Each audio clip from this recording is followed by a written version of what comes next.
Welcome back once again. It's time for the 31 Days of Halloween, where I am going to watch 31 horror movies over the course of the month of October, leading up to October 31st, Halloween, one of my favorite occasions. I love Halloween.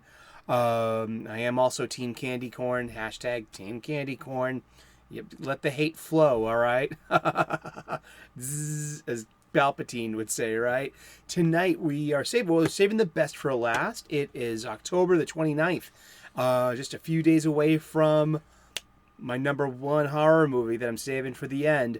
And I'm saving, my favorite horror movies for the end of this series. And a lot of them are going to be vampire movies, such as yesterday's show was about The Lost Boys. Today's is about its competition. You ever notice that two different movie companies will release the same kind of movie within a very short span of each other? Like there were like two simultaneous volcano movies, like Volcano and Dante's Peak. There were asteroid disaster movies like Deep Impact and Armageddon. And I think those both came out in 97, 98.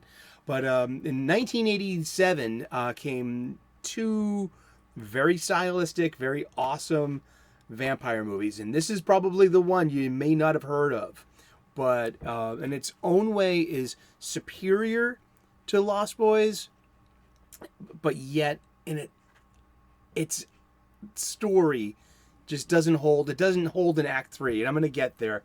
We're going to talk about this. This is Kathryn Bigelow's 1987 Near Dark. This was her second feature release. This was before she had married Jim Cameron. She was married to James Cameron for a couple of years. This has a chunk of the cast of Cameron's '86 Aliens. It has Bill Paxton.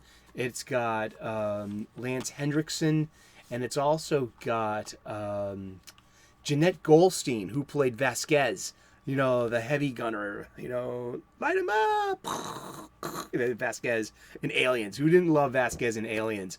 But this is Near Dark. I love Bill Paxton's movies. I miss him. He was what a really good actor he was. But this was Kathryn Bigelow's second big movie, and her career is huge. She did The Hurt Locker in 2008, won Best Academy Award for Director and Best Academy Award for Best Picture. And she did Zero Dark 30 in 2012, and she was nominated for Best Picture. But yeah, she's done a lot of movies.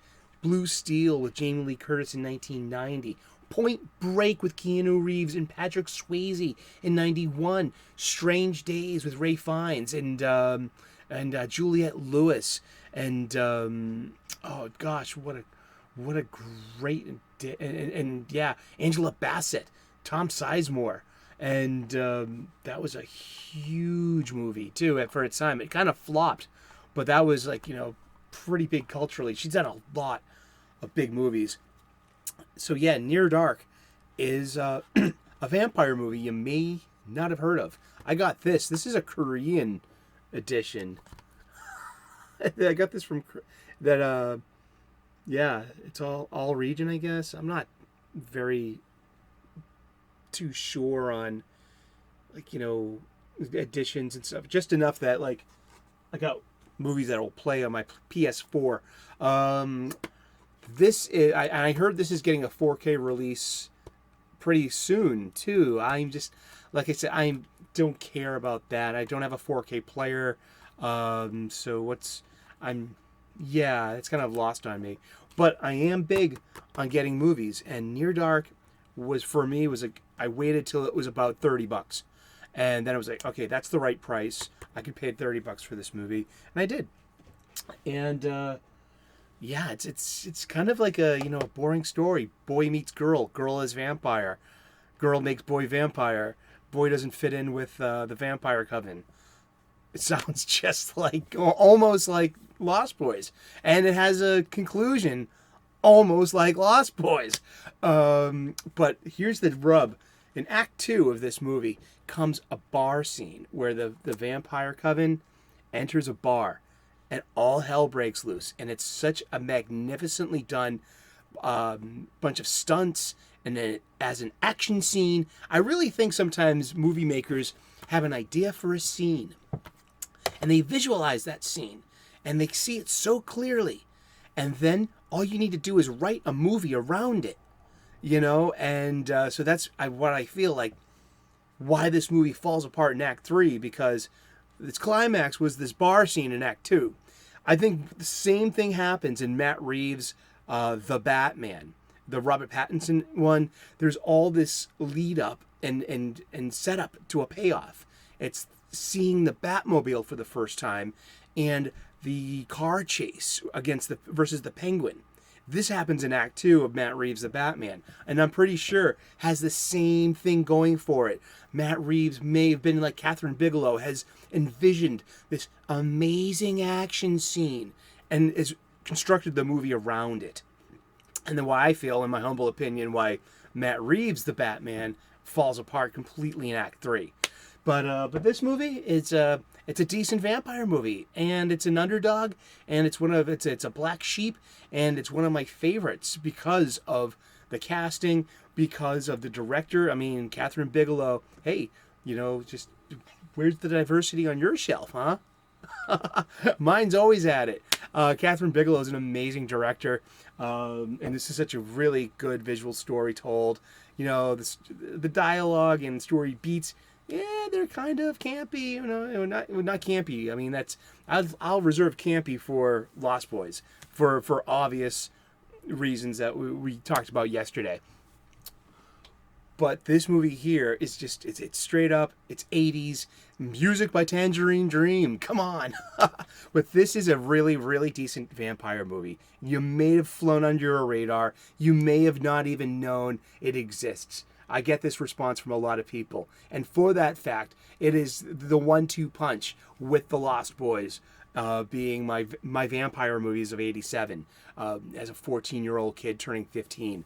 And the amazing soundtrack of The Lost Boys. I had that poster on my wall. I couldn't find a Near Dark poster.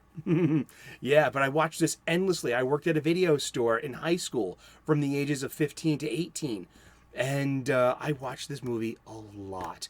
Yeah, we got free rentals, Thank you so much for tuning in today. We're doing the 31 Days of Halloween. It is October the 29th. We are wrapping this event up, this series. We've been doing this all month. I am watching a horror movie mostly every night. Definitely on a weeknight after work. And I'm going to double up on some of these movies, and because I need to have my weekends free and do stuff. So, I do shoot some of these movies in advance, but I am watching every single one of these movies. I've watched them before. Some of them I haven't watched. And that's a real awesome part of this series. And this is really nice. I love Halloween. I love horror movies. I love movies. And so we are doing and enjoying the 31 Days of Halloween. I hope you are enjoying yourself too. Keep those comments coming, please. You are the most important part of this show, this conversation. So keep those comments coming. Like and subscribe. Hit that share button. Share this with other people. Let's celebrate Halloween. Let's celebrate movies, and let's enjoy ourselves with some horror movies. And this has been Catherine Bigelow's 1987 Underdog, the vampire movie Near Dark. Cheers. Thank you so much. God bless. Namaste. Good luck. And we will see you again in another show. Okay? Cheers. Bye-bye.